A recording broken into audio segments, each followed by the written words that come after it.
So commentary, I thought I was going to be a bit like Andy Rooney from 60 Minutes and be a curmudgeon, but I don't think that's necessarily the right tack. You know, commentary on what we've just heard, such remarkable people, including Carol. I love the part where they were talking about, engineers starting businesses, and Carol's standing right here and points out the fact, well, I'm not an engineer, so, and I've done pretty good on a few of them along the way. But I think commentary, a couple of things. So, one of which is, and one of the things that I worry about is really making sure that we don't end up with Silicon Valley envy. I think that, comparing ourselves to Silicon Valley as a benchmark is really important. I think looking at all jurisdictions around the world and saying, what are the gaps that we need to fill to make sure that our entrepreneurs have as good an advantage and maybe even a better advantage than anyone else on the planet. I think that's very healthy, and that's something we need to be doing on an everyday basis. I think the other thing too is we have to get over this, kind of Silicon Valley versus Toronto thing, versus Waterloo. I think that really what we need to do, and I think what we heard from a number of people up on stage, is that we really need to figure out how we work with these people. You look at Michael Litt, for example. He's a great example. When you go down to the valley, people think Vidyard's based in Palo Alto because he's down there so much and his network is so strong. And I think that's a necessity. I think that it is very much possible to build a great company here in Waterloo Region, but it requires you to figure out how do you build a strong network and leverage everything that's available in Toronto? How do you build a strong network and leverage everything that's in Silicon Valley? Not us versus them, but us and them. And I think that's a really important point. I think that's something we need to get better at in this community. I think the other thing too is that we've got to make sure that we don't sort of drink our own Kool-Aid or eat our own dog food, as we used to say. We've had some success. We're on the path, we're on people's radar, but we're not there yet. We're anywhere near there yet. We need some big exits, some billion-dollar exits. We need, some great companies going public. We've got a long way to go, and the thing that's happening is that the competition's heating up. People who travel go to, really any jurisdiction in the world, whether it's Detroit or Raleigh or Singapore or Bangalore, and you see that they're all also chasing the same strategy. This whole entrepreneur-driven economy is front and center for them, and the difference is that they're investing billions. South Korea invested $3 billion into their strategy.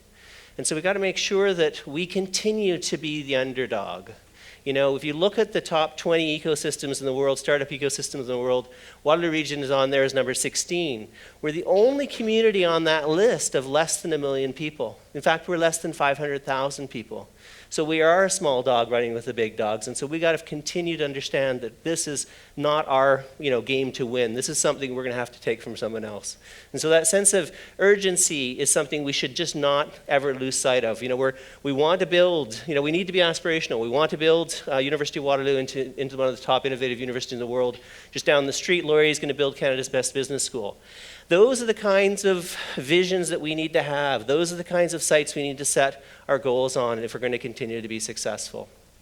And the only other thing I wanted to say is that I think that we should also never lose sight of the fact that having a strong startup community is very cool. It's sexy, a bunch of good-looking people building really cool things that are on the cover of Wired magazine.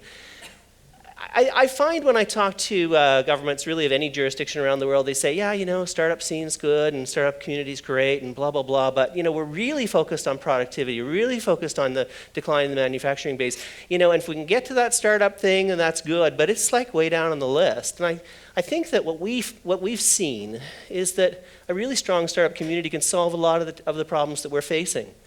A strong startup community is the best way to retain talent because people come out of universities and one of the biggest lures for them is the opportunity of either going and starting a business or going to work for a cool startup. Startups can help us with the problems and the ills that our large companies are facing. Increasingly, big companies are turning to startup communities and saying, help us innovate, help us figure out how we break through the cultural context that we have that gets in the way of our innovation. Startups can also be the best commercialization solution that we've ever seen. If you look at experiential learning in the form of university incubators or in co-op programs, they're actually taking stuff out of universities and turning it into money in a way that we haven't seen with more traditional models of commercialization and tech transfer. And the final thing is that startups also can solve the world's problems. I mean, we've seen it in Egypt. We've seen it, in a little startup called Free the Children. I mean, we've seen the power of unleashing 10,000 startups on a global challenge and how it can actually find solutions. And it's interesting, I didn't sort of arrive at the importance of startups in solving sort of all of our problems until I had the opportunity to go to India with Kevin and David Johnson and a couple of other people. And I'm sitting over there and I'm thinking about, how blessed we are in this community. You hear the stories about other people as they're trying to build startups, and of course we're concerned about whether or not the pizza's cold. And it also struck me that, really, when I looked at the challenges that India was facing, I don't think government can solve them. I don't think that big corporations can solve them, but I do think startups can solve them. And what's so exciting about what's going on over there is that there is this rise of the startup virus, the startup ecosystem, and the startup agenda. And I really do have great hope that our capacity to build a really strong startup ecosystem here is going to solve not only the problems of this community, but also of this country. So that's my commentary. Thank you very much. Thank you very much for the introduction, Carol. And I will turn it over to someone else. Thank you.